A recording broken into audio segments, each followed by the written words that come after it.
Hello students, welcome to Gupta classes. इस lecture में हम लोग जो है देखेंगे थर्मल स्ट्रेस क्या होता है।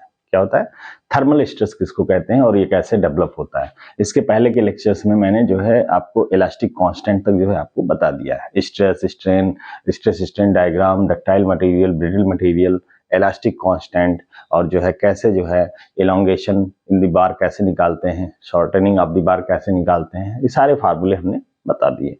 अब यहाँ पे एक और टॉपिक है, क्या है थर्मल स्ट्रेस। थर्मल स्ट्रेस किसको कहते हैं और ये कैसे हम डिफाइन करते हैं, इसको हम यहाँ पे बताएंगे और इससे रिलेटेड एक क्वेश्चंस को भी जो है यहाँ पे सॉल्व करेंगे।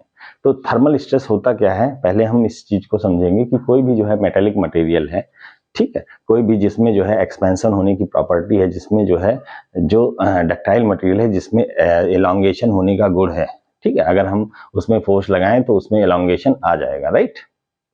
तो कोई भी ऐसी जो है मेटालिक मटेरियल है तो वो जो है क्या होता है, उसका जो है लेंथ बढ़ जाता है अगर हम टेम्परेचर को बढ़ाएंगे। अगर हम टेम्परेचर जैसे जैसे बढ़ाएंगे तो उसका लेंथ क्या होगा, बढ़ेगा, ठीक है। तो टेम्परेचर के जो है रेस्पेक्ट में जो है चेंज इन लेंथ क्या होगा, वो बढ़ सकता है, right.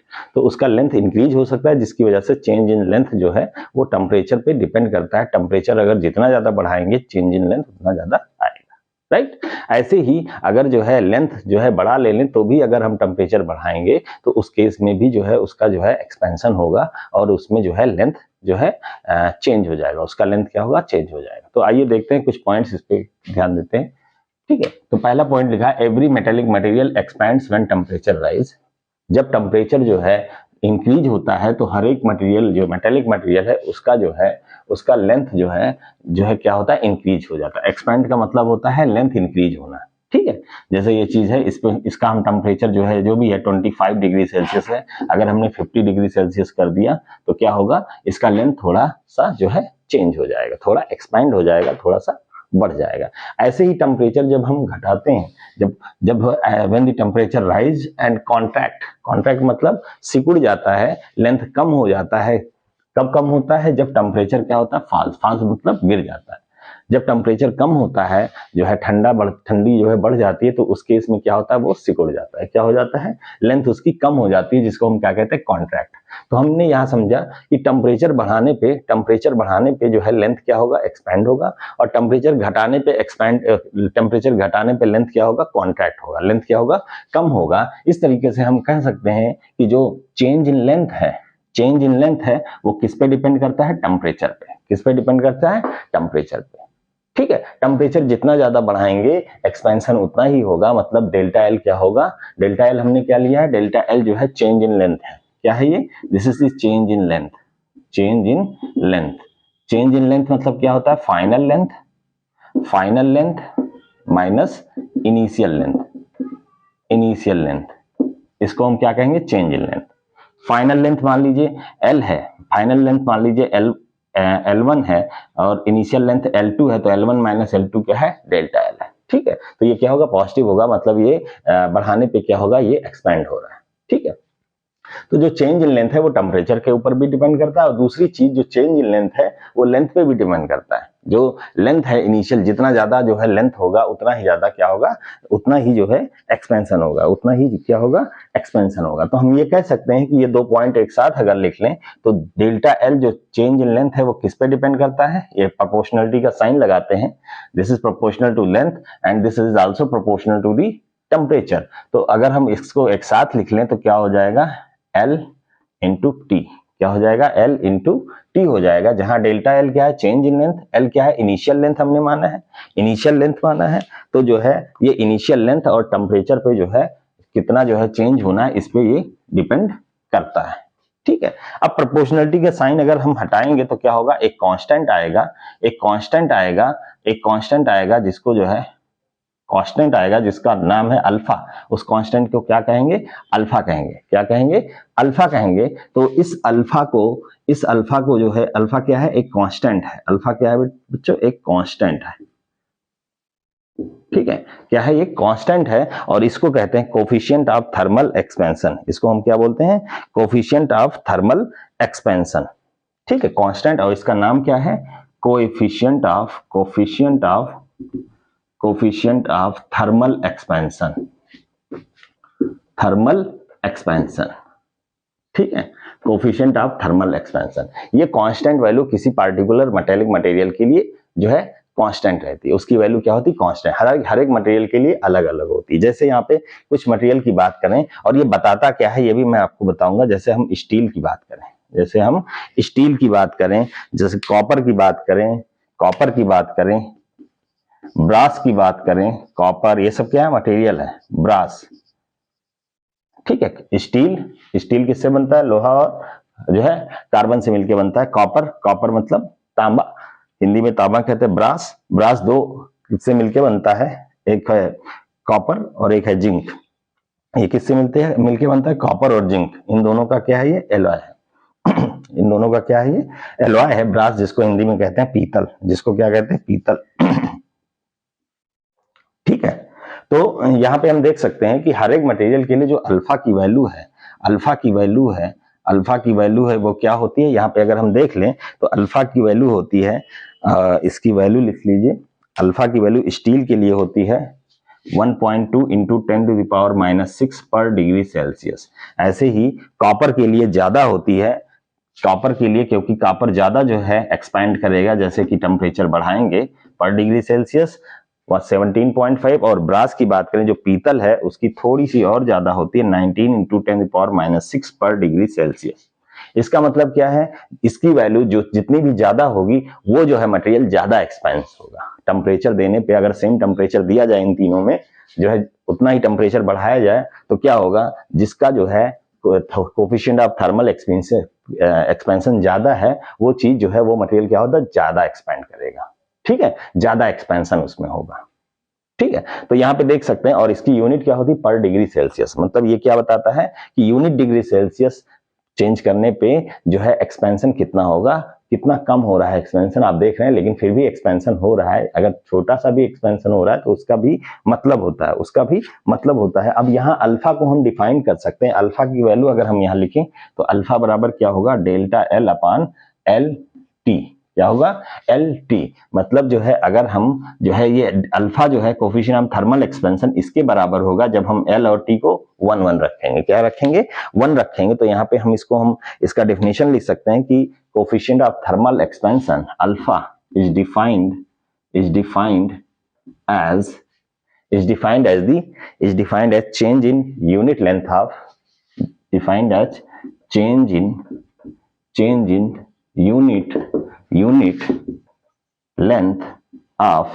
unit length of material due to unit change in temperature,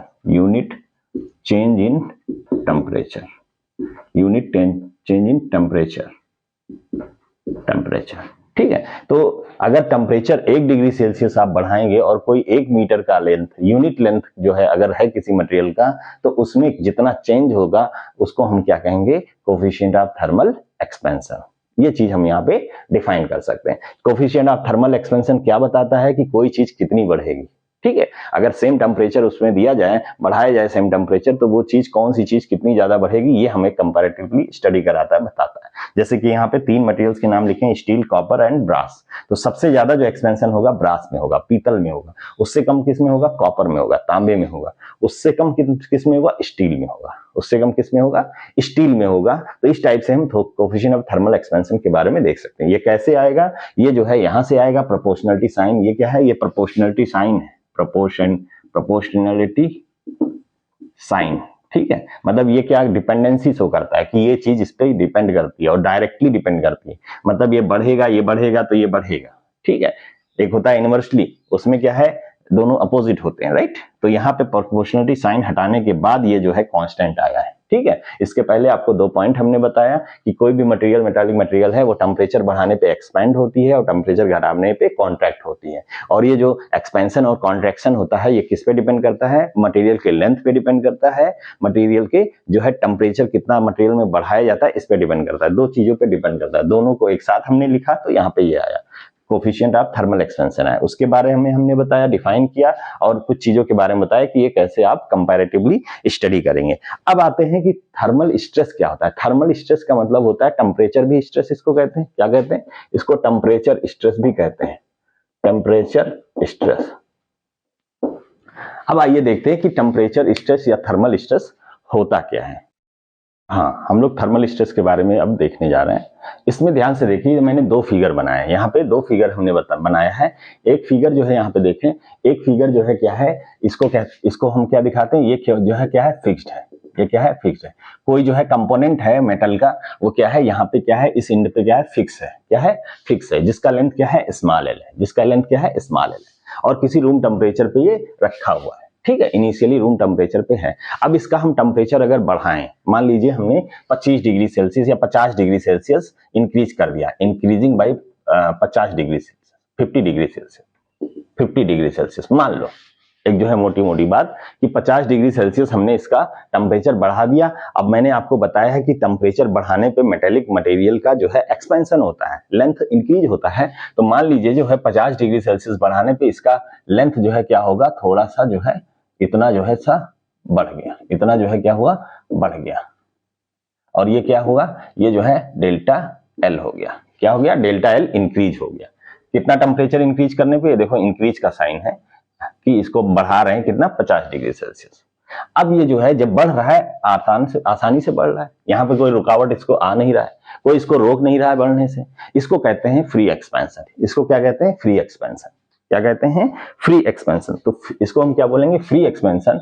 मतलब जो है क्या है, इसका जो है लेंथ, इसका लेंथ एक्सपेंड हो सकता है फ्रीली। क्यों, क्योंकि जगह आगे है, इसको कोई रोक नहीं रहा है, इसको कोई रोक नहीं रहा है। तो इस केस में जो है, अगर जो है चेंज अगर होता है ना, चेंज अगर लेंथ में होता है ड्यू टू टेम्परेचर, और वो परमिट होता है, यहां पे क्या होता है, change in length is permitted.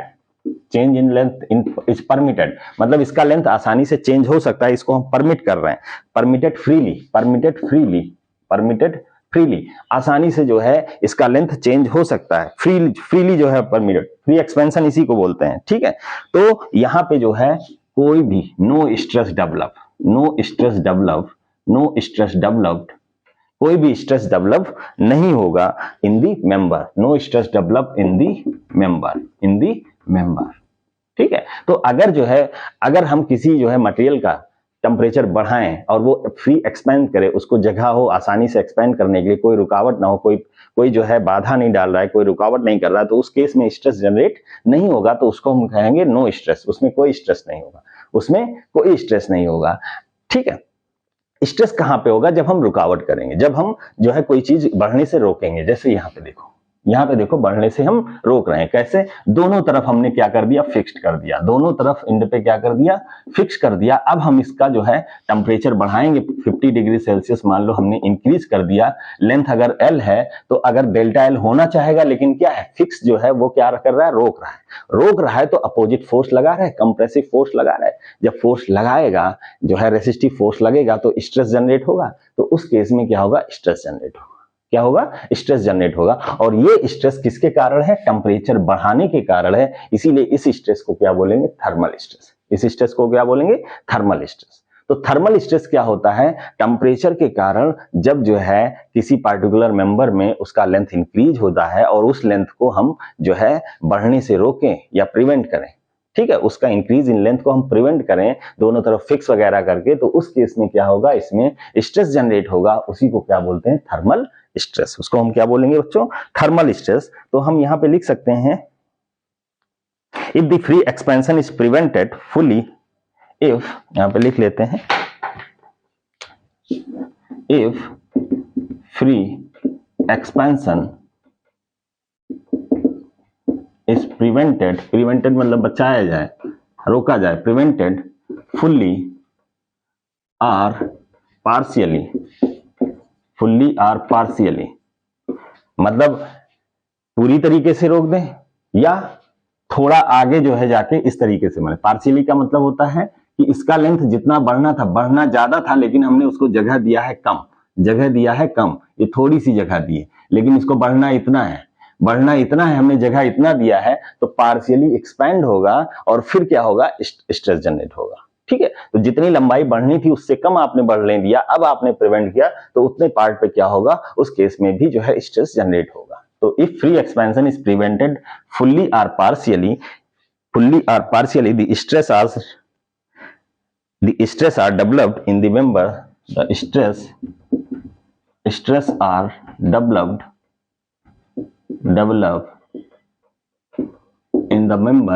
in the member. Stresses are developed कर दीजिए, are developed in the member. Stresses are developed in the member and this stress is known as thermal stress. Developed in the member and this stress is known as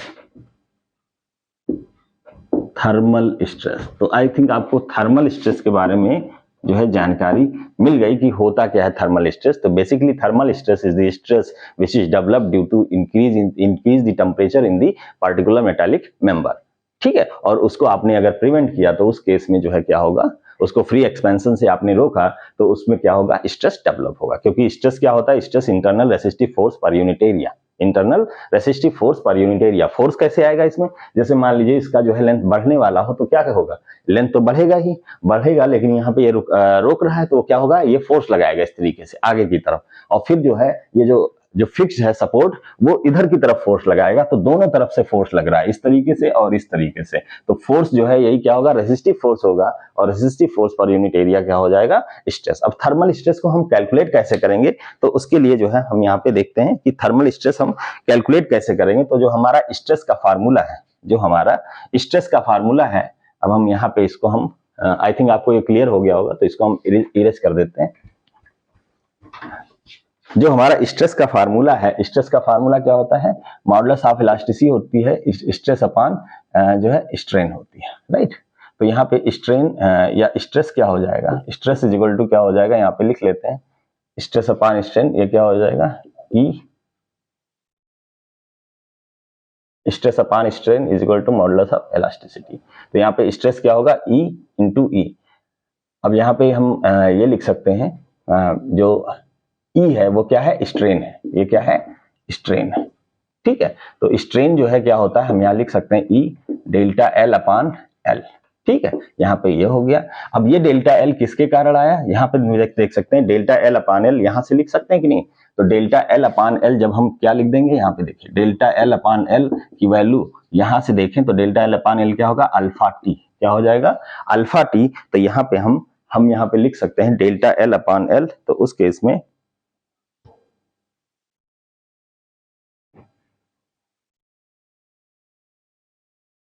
इस case में क्या होगा, delta L upon L is equal to alpha T. तो यहाँ पे हम put कर देंगे तो क्या हो जाएगा, इसका एक्सप्रेशन यहाँ पे देख सकते हैं। ठीक है, तो stress upon strain is equal to modulus of elasticity. तो बच्चों यहाँ पे हमने डेल्टा एल अपॉन एल को अल्फा टी लिख दिया। कहाँ से अल्फा टी लिखा, यहाँ से देखिए delta L upon L is equal to क्या हो जाएगा, अल्फा इंटू टी। अल्फा क्या है, कोफिशिएंट ऑफ थर्मल एक्सपेंशन। तो यहाँ पे इसकी वैल्यू पुट कर देंगे, इस पूरे की वैल्यू अल्फा टी। तो यहाँ क्या हो जाएगा, ई अल्फा टी, ई की जगह ई लिख दिया, इसकी जगह क्या हो जाएगा, अल्फा टी। ठीक है, तो ये एक्सप्रेशन स्ट्रेस का जो आया है टेम्परेचर की वजह से आया है, तो इसको हम क्या कहेंगे, थर्मल स्ट्रेस। तो क्या लिखेंगे इसको, thermal stress is equal to E alpha T, जहां ई क्या है, मटेरियल का मॉडुलस ऑफ इलास्टिसिटी है जो कि हम पहले पढ़ चुके हैं, अल्फा क्या है, coefficient of thermal expansion of the material, and T क्या है, टेम्परेचर कितना आपने इंक्रीज किया है, ये है टेम्परेचर आपने कितना इंक्रीज किया है, इनिशियल से फाइनल का डिफरेंस है ये, मतलब कितना इंक्रीज किया है वो टेम्परेचर है। तो इस तरीके से हम थर्मल स्ट्रेस का फार्मूला यहाँ पे डेवलप कर सकते हैं। थर्मल स्ट्रेस क्या हो जाएगा, thermal stress is equal to E alpha T, E alpha T. ठीक है, इससे पहले मैंने समझा कि थर्मल स्ट्रेस होता क्या है, उसके पहले आपको मैंने बताया कि किस तरह से एक्सपेंशन और कॉन्ट्रैक्शन हो सकता है, क्या क्या रिस्पॉन्सिबल होते हैं, टेम्परेचर और लेंथ होता है।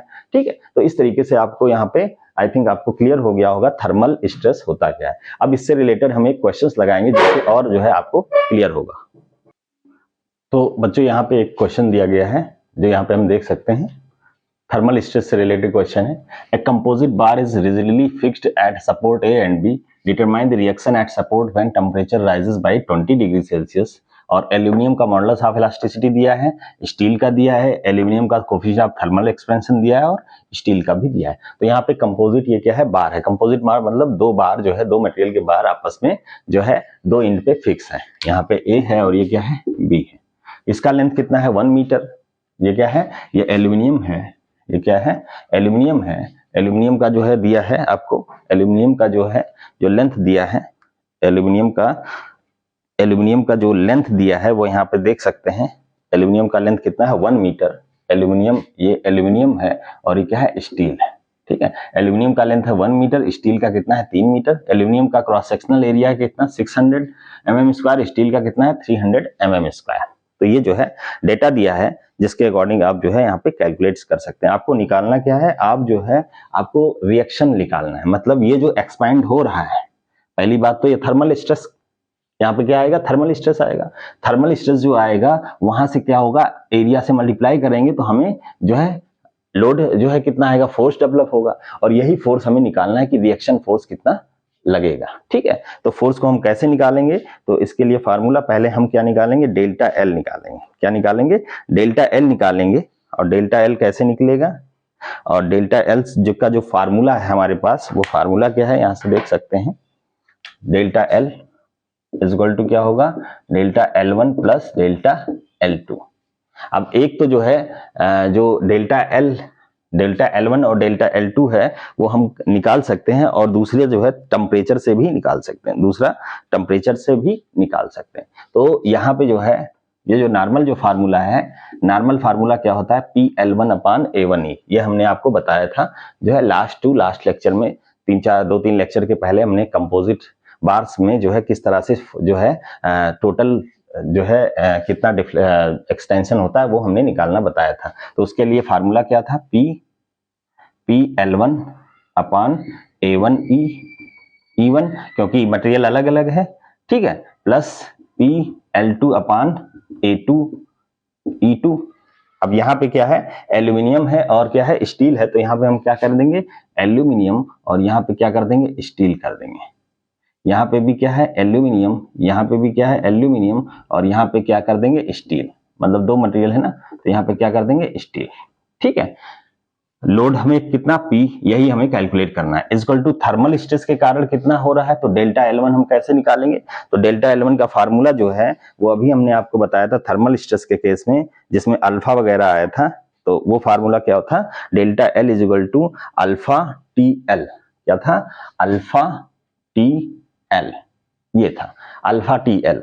और जो है स्टील में भी यही फार्मूला लगाएंगे, स्टील में भी यही फार्मूला लगाएंगे, delta L is equal to alpha TL। लेकिन ये क्या होगा, एल्यूमिनियम के लिए क्या होगा, एल्यूमिनियम टेम्परेचर तो जो है दोनों में सेम है, कितना बढ़ाया जा रहा है, 20 डिग्री सेल्सियस। टेम्परेचर दिया हुआ है कितना, 20 डिग्री सेल्सियस। और L ये एल्यूमिनियम का रख देंगे, प्लस ऐसे ही alpha steel into temperature into क्या करेंगे, temperature into length of steel.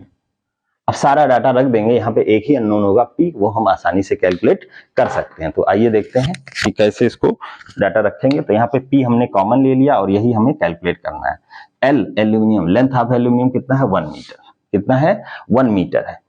ठीक है, 1 मीटर है, इसको मिलीमीटर में चेंज करेंगे तो कितना हो जाएगा, 1000। ठीक है, क्योंकि ये सब मिलीमीटर में दिया है। नेक्स्ट जो है इसमें जो है आपका नेक्स्ट जो है एरिया ऑफ द एल्यूमिनियम कितना दिया है, 600। कितना दिया है, 600 multiplied by modulus of elasticity कितना दिया एल्यूमिनियम का, 7 × 10⁴ ये लिख लिया। प्लस यहाँ पे क्या है, L steel, length of the steel 3 metre है, इसको 3000 mm हो जाएगा। एरिया कितना है, 300 है, मल्टीप्लाइड बाई E स्टील कितना दिया है, 2 × 10⁵ ये हो गया, इक्वल टू अल्फा AL। अल्फा कितना दिया है एल्यूमिनियम के लिए, ये दिया है, हमने लिख लिया 11 × 10⁻⁻6 इंटू टेम्परेचर, टेम्परेचर कितना दिया है, 20 डिग्री सेल्सियस, डायरेक्ट लिख लेंगे, into LAL, length of the aluminium कितना दिया है, 1 मीटर, इसको 1000 कर लेंगे, प्लस अल्फा स्टील कितना दिया है, 12 × 10⁻⁻6 इंटू T, टेम्परेचर कितना दिया है, 20 degree Celsius, into L steel कितना दिया है, 3 मीटर, तो इसको 3000 कर लेंगे। तो यहाँ पे इसको हम सॉल्व कर लेंगे तो हमारा जो P जो है आ जाएगा, वो यहाँ पे देख सकते हैं कितना आ जाएगा। कैलकुलेटर से सॉल्व करेंगे आप लोग, ठीक है, कैलकुलेटर से सॉल्व करेंगे और कितना आएगा ये यहाँ पे देख सकते हैं। तो बच्चों यहाँ पे जो लोड आ रहा है, जो फोर्स आ रहा है, रेसिस्टिव फोर्स, वो कितना आ रहा है यहाँ पे देख सकते हैं। P इक्वल टू कैलकुलेटर से सॉल्व करने पे 12735.48 न्यूटन, इतना जो है फोर्स आएगा जो है, जो कि यहाँ पे जो है टेम्परेचर के कारण इसके जो है रिएक्शन पे जहाँ सपोर्ट है वहां पे ये फोर्स जो है अप्लाई हो रहा है। कितना रिएक्शन फोर्स? 12,735, इतना फोर्स जो है यहाँ पे लग रहा है।